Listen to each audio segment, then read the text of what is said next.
The Newham Monitoring Project is the longest running community-based anti-racist organisation in operation in the UK. It was set up by the local community in response to the high level of racial violence that was occurring, in particular the case of Ali Akhtar Beg, who was a young man that was stabbed to death in East Ham. We started off primarily working around racial violence and racial harassment, but the demands from our communities and the issues that our community were being affected by made us change our remit to also include police harassment and police violence.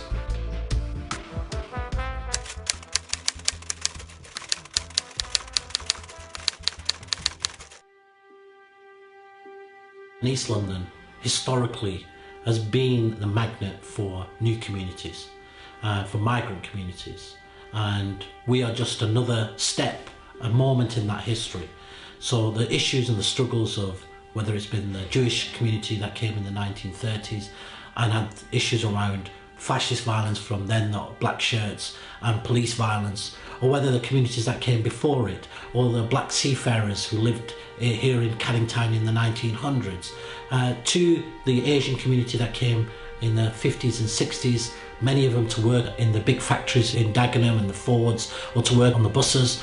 They suffered issues around racist violence and racist murders. In the 80s, we had a lot of issues within the borough where black young people used to get a lot of harassment from their white counterparts at school, would be attacked, would be name called. And so sometimes they reacted, they reacted to defend themselves, but were very often found themselves in trouble. We documented cases of where families were placed in an area like Canning Town, where they repeatedly were harassed and attacked. There was very, very little that the police was doing. The police either ignored the problem, ignored the issue, failed to turn up, or criminalised the community when they tried to defend themselves. It was pretty shocking, the number of cases that we came across experiencing racial harassment. It was affecting the community as a whole in Newham. The National Front was very, very active in the borough. I can recall specific cases around a pub near to East Ham Town Hall, where supporters of the National Front came out with their snooker sticks and attacked some Asian people right under the nose of East Ham Police Station.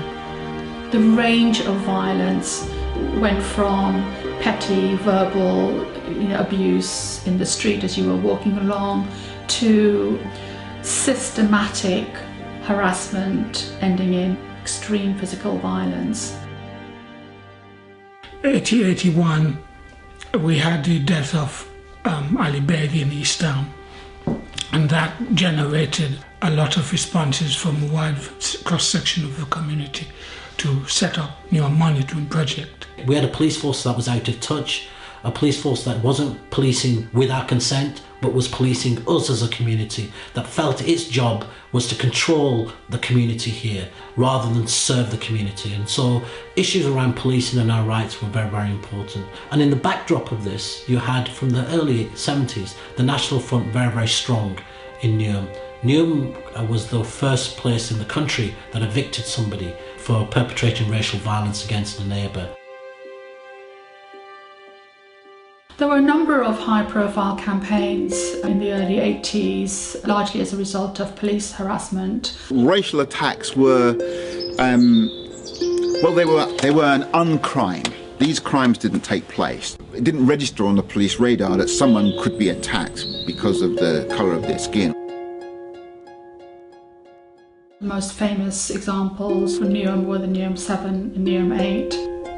School children used to be harassed and attacked on their way home from school, and on this particular day in question in 1982, some of the older Asian young people went to escort their brothers and sisters from the Lilford school.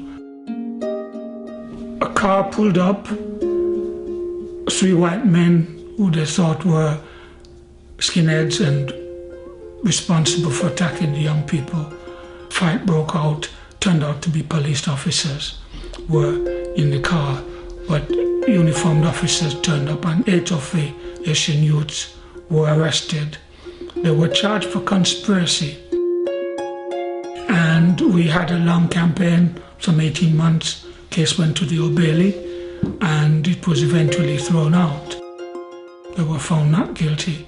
But here again is a case of Asian youths under attack whom the police failed to protect, but instead turned on Asian youths who were trying to protect their community.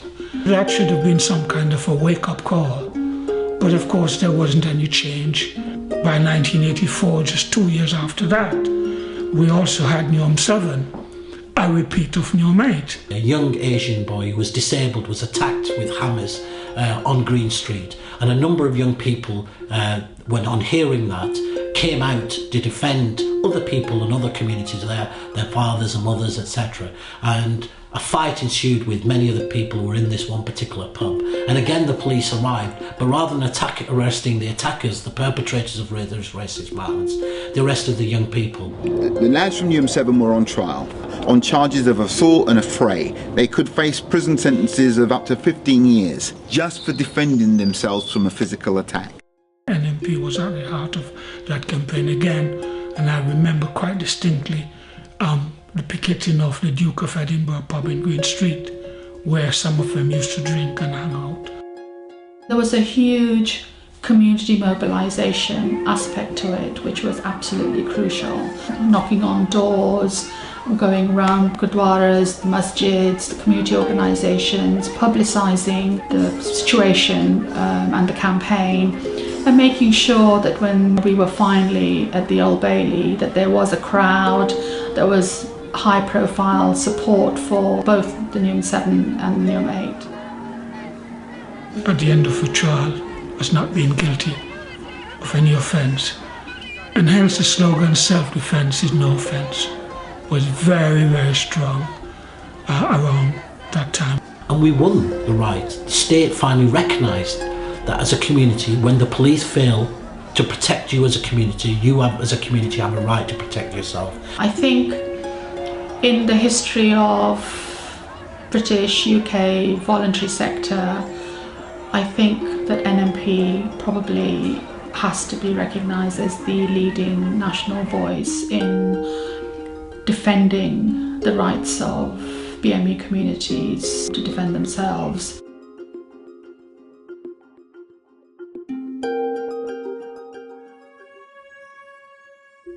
NMP first got involved in supporting the families of people who died in police custody in the mid-90s. There had been a number of previous deaths in police custody, which means either in police cells or as the result of some form of contact with the police on the street. Ibrahim Say, who was murdered in Manor Park, a young, aspiring family member who died after the police used CS spray on him, tear gas. His family had called the police to assist them because he was distressed. In the course of restraining him, they used for the first time CS spray. It was currently at that point being trialled. They sprayed him in the face, and the combination of this choking spray and the position that he was being held in meant that he choked to death. A death in custody is one of the hardest things that we can deal with. Every step of the way is extremely difficult. The entire process, from the time someone dies, literally from the instant of death, is pitted against the family, finding out who is responsible and then bringing those responsible individuals into a forum where they can get some redress, some accountability. An NMP's role is to assist the family in that process. We assist hundreds of people every year, but some of those cases, through the campaign work they do, become known by the wider public, and I think that's a good way of understanding the kind of work that we do. Some of the cases that NMP is best known for, cases such as Stephen Lawrence, in recent years, Jean-Charles de Menezes, Ian Tomlinson. We worked with the families that suffered a terrible botched anti-terror raid in Forest Gate in 2006, and probably most recently the case of Mauro Demetrio, a young man that was put in the back of a police van and police use racist language against him. He was able to record that. NMP was very, very central in helping organise those campaigns, having the strategy, this experience of community grassroots mobilising, understanding the legal process, knowing the right lawyers and how to build a campaign that had a legal arm, a political arm and a community arm. And the political leverage, we always said, is people. The one thing that the police, the institutions, the council, politicians are scared of is ordinary people.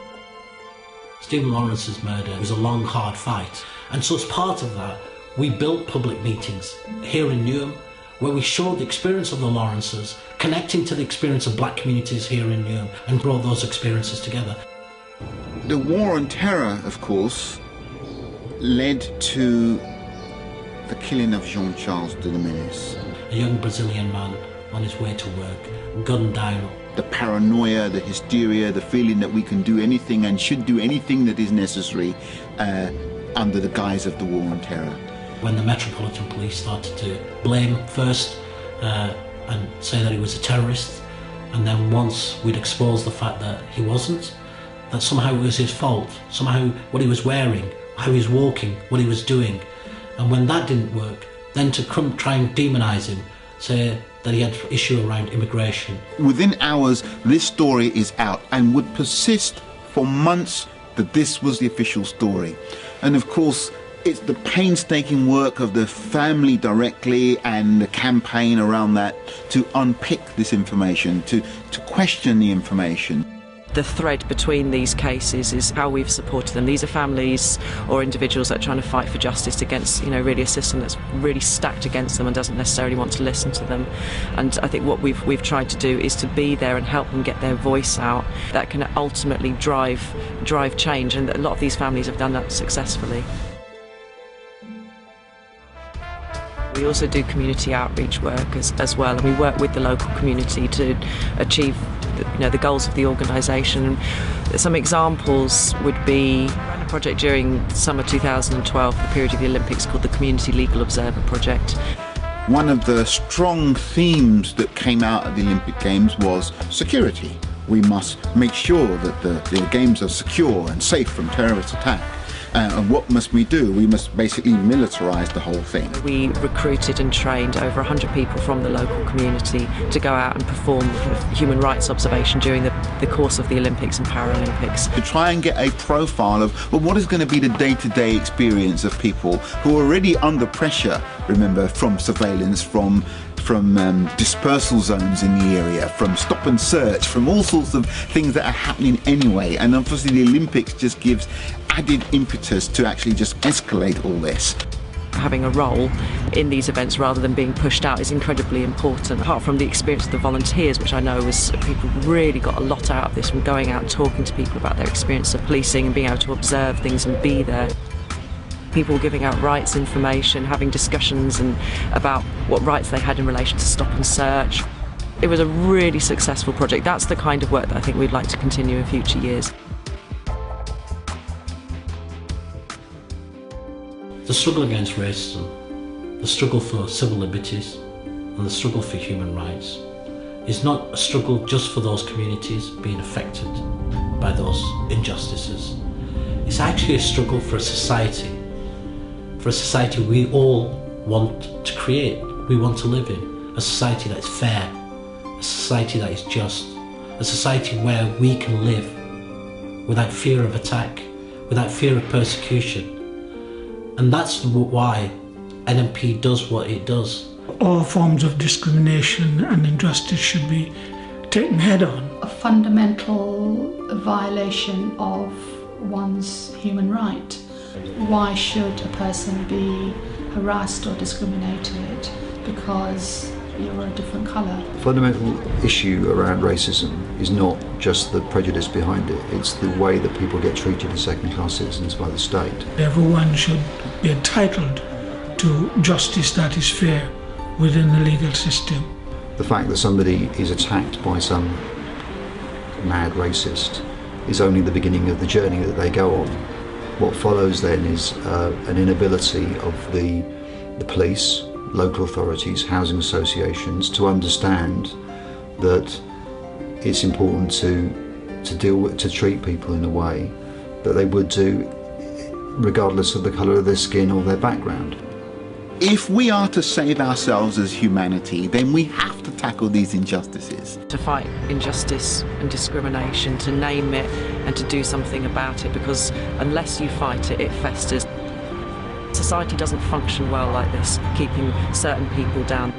But we don't yet live in an anti-racist society, because racist attacks still continue to this day, racist murders still continue to this day, and you only need to look at the rhetoric around immigration to understand that that language is the language that was used against our parents in the 60s and 70s, was used against the Jewish community in the 1930s. And the demonisation of those communities is also the demonisation of our communities. Everything that we campaign for is for universal improvement for everybody. It's frontline work. It gives people support that they can't get anywhere else. Take their case of injustice and be listened to, and to get some action out of it, some redress for themselves, but also to change things for other people. Very important work that we hope to continue. There's many reasons why it's survived so long, but I think it comes down to the support from the community. That's why we've survived.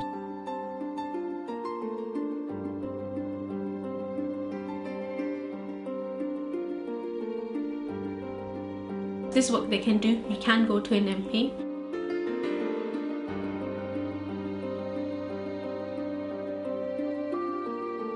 They were really supportive, and immediately I felt that, I had someone on my side, someone who could help me.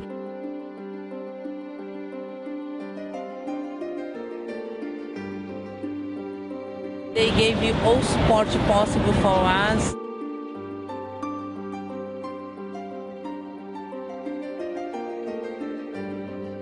They get involved. They treat you like people, like human beings.